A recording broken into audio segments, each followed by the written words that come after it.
Bon, excellente, cher pionnier de la Fondation Les As Excellentia.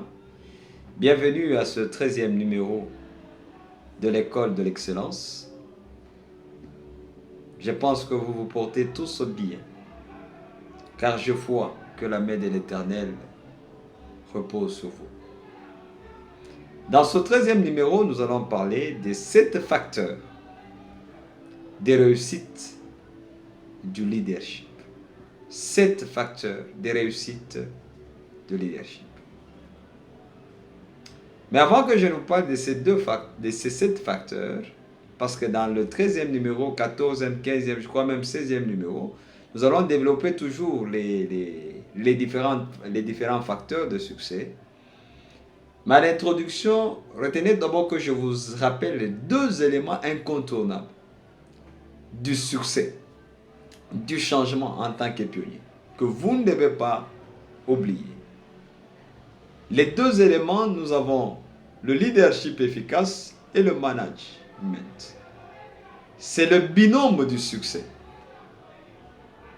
Retenez qu'à la création déjà du monde, aucun pays n'a été créé et développé. Tous les pays ont été créés sous-développés. Mais tous les pays cachaient en eux certaines potentialités. C'est pour cela que Dieu, en donnant la gestion des pays aux hommes, il a dit gérer et multiplier. 2 verbes. Quand on parle du verbe gérer, c'est le management. Et quand on parle de la multiplication, c'est le leadership. Donc les 2 binômes, le leadership et le management, sont le binôme et sont des éléments du binôme très importants. C'est un binôme très important, le leadership et le management. Une simple différence rapide, il faudra savoir que le manager, il gère les statu quo. Mais le leader, lui, crée l'histoire. Son rôle est de créer l'histoire. Du moment que le manager, lui, se met à créer les statu quo, à gérer les statu quo, mais le leader, lui, se met à créer l'histoire. Car dans la différence, il faudra savoir que quand le manager, lui, se met à gérer, le leader, lui, se met à diriger.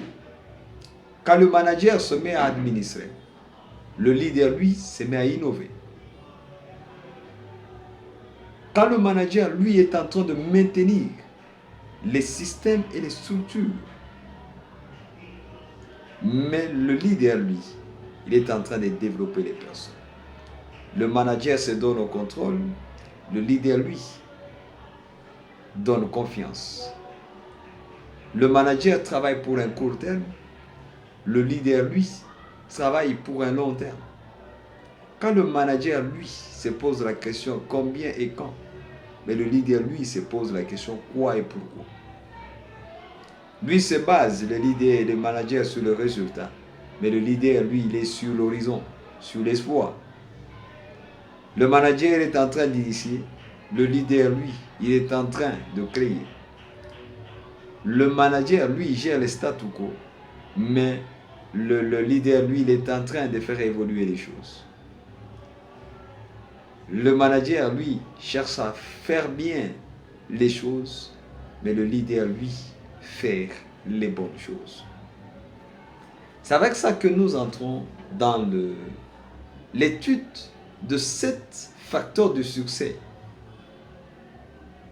en leadership. Le premier facteur, les 7 facteurs en question, je vais les citer avant de les détailler. Le premier facteur du succès, c'est le leader lui-même. Ça, c'est le premier facteur. Le leader lui-même. Le deuxième facteur, c'est la tâche. Troisième facteur, c'est l'environnement. Quatrième facteur, c'est l'équipe. Cinquième facteur, c'est l'autorité. Sixième facteur, c'est le partenariat.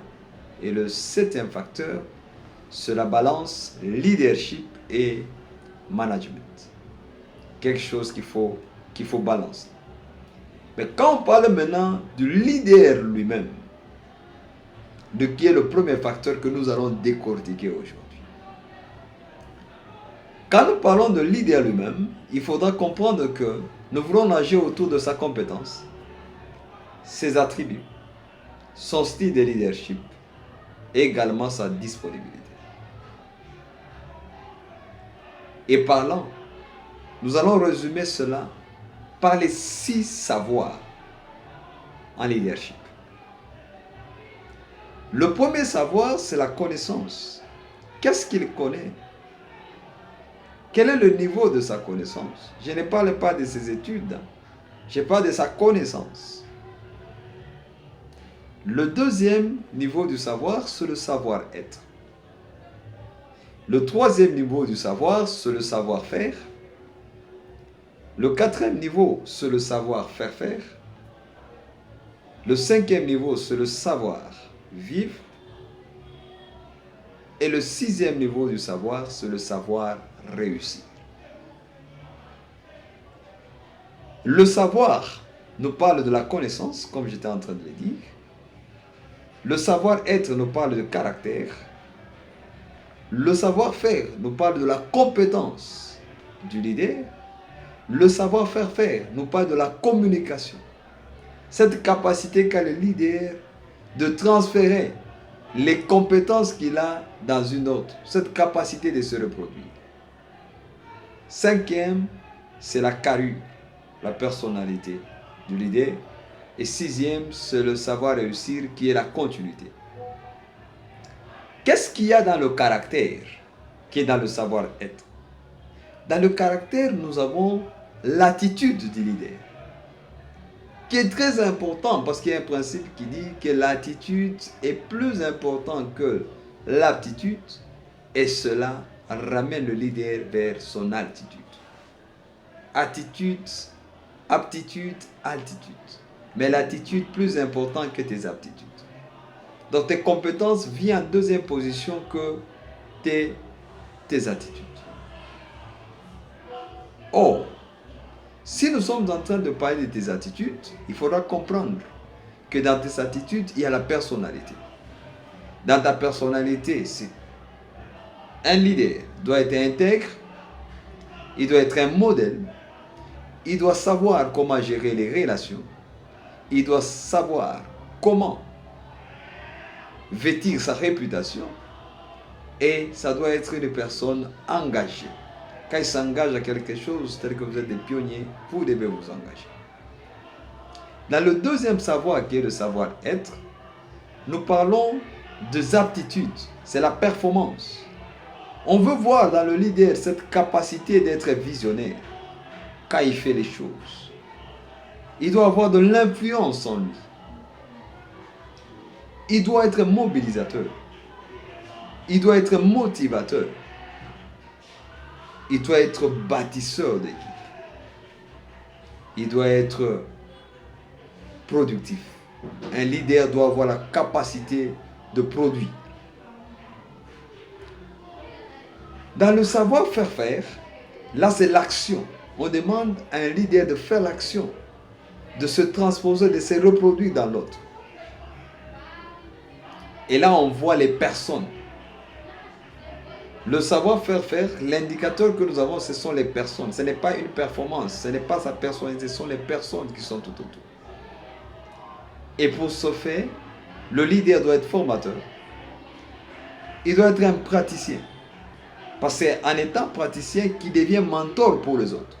Parce que les autres le prennent comme modèle dans la manière dont il pratique les choses. Il n'est pas qu'un bon parleur.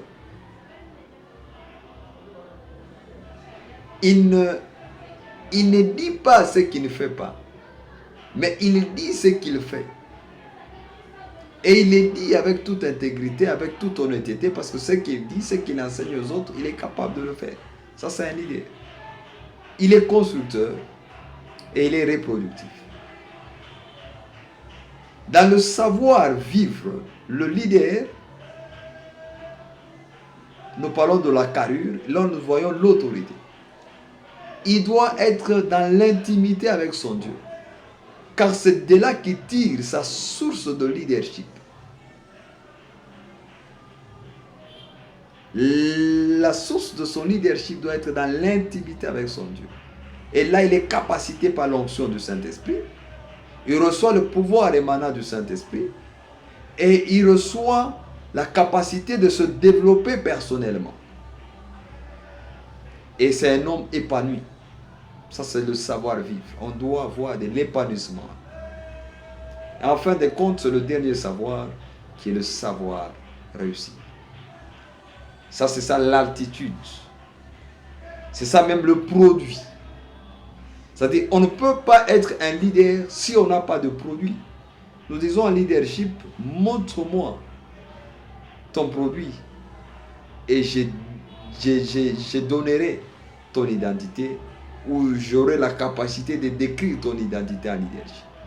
Donc le leader, il est jugé par rapport à son produit, par rapport à son savoir réussi, car le produit de leader devient au fini son identité. Et dans le produit, on voit le résultat. C'est la multiplication, combien de successeurs qu'il a fait, combien de leaders qu'il a libérés. Et on voit le développement qu'il crée autour de lui. On voit le legs et on voit le nombre de successeurs. Là, c'est ça le savoir réussir.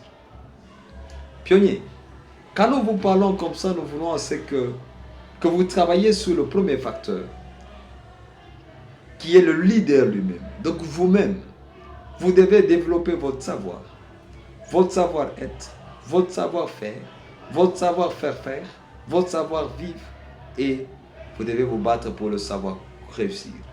Parce que pour réussir, il y a un principe que nous avons dans la fondation qui dit, à la force de commencer,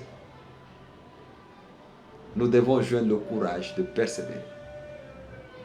Le leadership n'est pas un boulevard facile à parcourir.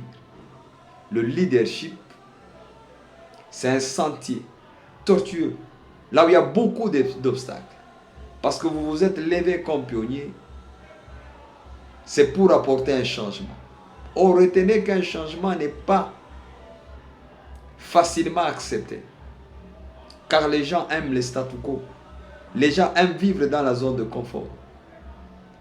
Les gens pensent qu'il y a beaucoup de travail, beaucoup d'efforts à fournir quand on doit produire un changement, que de rester dans le statu quo. Parce que chaque changement a un prix. Mais je sais que pionnier que vous êtes, excellente que vous êtes, vous allez vous lever, vous tenir debout pour apporter le changement. De sorte que nous arrivons à faire autrement les choses, que nous arrivons à diriger autrement ce pays, que nous arrivons à diriger autrement nos organisations, que nous arrivons à diriger autrement nos ministères. Car là où il y a un pionnier de l'excellence, les choses doivent être faites différemment. Un pionnier ne doit pas vivre dans le statu quo. Il doit toujours se distinguer. C'est là que nous rappelons le 3D. La discipline personnelle, la distinction et le dévouement. On n'arrive jamais à une distinction si on n'est pas discipliné, si on n'est pas prêt à servir, si on n'est pas disposé à rendre service. Chers pionniers, vous devez savoir que nous sommes levés pour apporter un changement. Nous ne sommes pas levés pour marcher sur les chemins battus, mais nous nous sommes levés pour créer un chemin où les autres viendront marcher. Donc les pionniers que nous sommes, nous avons un grand devoir. Mais rappelle-toi, tu dois faire attention avec les paradigmes que tu as en toi. Pour apporter un changement, il faut savoir que quand les paradigmes changent, tout doit redevenir à zéro dans ta tête. Parce que l'essentiel, ce n'est pas la manière dont tu vois les choses. Mais l'essentiel, ce n'est pas ce que tu vois. Mais l'essentiel, c'est la manière dont tu vois ce que tu vois et le jugement que tu apportes à ce que tu vois. Donc tu dois changer tes paradigmes. Du moment que tu acceptes d'être pionnier de l'excellence, tu dois changer tes paradigmes. Ta façon de voir les choses doit changer. Car pour apporter un changement, il faudra tout d'abord être capable de voir les choses autrement. Là où tout le monde voit le noir, Toi, vois que tu as la capacité d'apporter la lumière pour que les gens voient clairement. Et ça, pour être pionnier, il y a un prix à payer. J'ai confiance que vous allez vous lever pour apporter ce changement. Et que tous ces paradigmes qui bloquent les gens, nous allons les déloger. Et quand je parle des paradigmes, ce sont les croyances, ce sont les théories, ce sont les valeurs, les choses qu'on a eu à enseigner aux gens. Vous savez, même notre système éducatif, c'est un paradigme qui met les gens dans un craquant, qui ne permettent pas ce que les gens puissent se développer et que les gens puissent apporter un changement parce que le système éducatif a été un paradigme.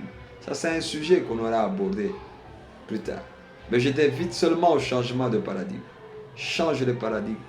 Vois les choses autrement. Et je pense que tu vas réussir d'apporter le changement dans ton environnement. Car un leader, c'est celui qui crée l'histoire. C'est pas celui qui lit l'histoire, mais c'est celui qui a la capacité de créer une histoire. Et les autres viendront vivre et lire cette histoire. Je crois que tu es parmi ceux-là qui vont lire cette histoire. Rappelle-toi que quand tu vas dans 2 Rois 5.1, tu vas te rappeler qu'il y a une chose très importante. Il y a Naaman qui a voulu rater sa guérison à cause d'un paradigme qu'il avait. On lui demande de se jeter dans le Jourdain. Lui commence à dire que voilà, il y a beaucoup de grandes rivières, des fleuves aussi majestueux dans mon pays. Mais on me demande de me jeter dans le Jourdain. Peut-être toi, ton Jourdain, peut-être toi, ce qui te bloque, ce sont les petites théories que tu as dans le leadership, les petites connaissances que tu as qui ne te permettent pas d'aller de l'avant. Le changement n'est pas facile, mais retiens-toi qu'il faut faire un pas. Joseph qui a eu ce rêve, cette grande vision, qui devait sauver l'Égypte, on lui dit qu'il y aura 7 ans. Il dit à Pharaon qu'il y aura 7 ans d'abondance et 7 ans de famine. Donc pour vaincre les 7 ans de famine, il y a eu 7 ans de travail. Mais le résultat de ces 7 ans de travail ne devait être vu et applaudi que pendant les 7 ans de famine. C'est ainsi qu'un leader, il y a 3 principes qu'il faut retenir.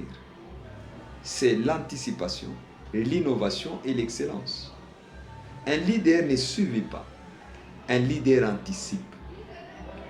Et quand il anticipe, il innove. Et quand il innove, on voit l'excellence. Joseph, dans Genèse 41, vous allez voir qu'il a anticipé les 7 ans de famine, en développant sur pied tout un plan qui a permis à ce qu'on puisse amasser les vivres qu'on devait manger pendant 7 ans. Et on a vu l'innovation qu'il a ramenée dans la gestion. Et les 7 ans de famine étaient en Égypte des 7 ans d'excellence parce que l'Égypte ne devait pas se plaindre. Et en tant que pionnier, apprends à anticiper les choses. Ce que tu dois manger chez toi aujourd'hui, n'aille pas le chercher aujourd'hui.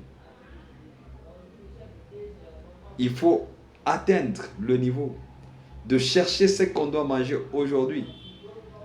14 avril, qu'on puisse avoir la capacité de le produire le 14 avril 2022, mais c'est dans les stocks pour qu'on puisse le manger le 14 avril 2023. Tu ne m'as pas compris, mais tu me comprendras. Bien, excellent, excellente. Les 20 minutes de cette école de l'excellence sont épuisées. Je suis content. Nous n'avons parlé que d'un premier facteur, qui est le leader lui-même, la manière dont il doit le faire et la manière dont il doit piloter les choses. Merci et plein succès dans vos villes respectives et courage à vous. Merci.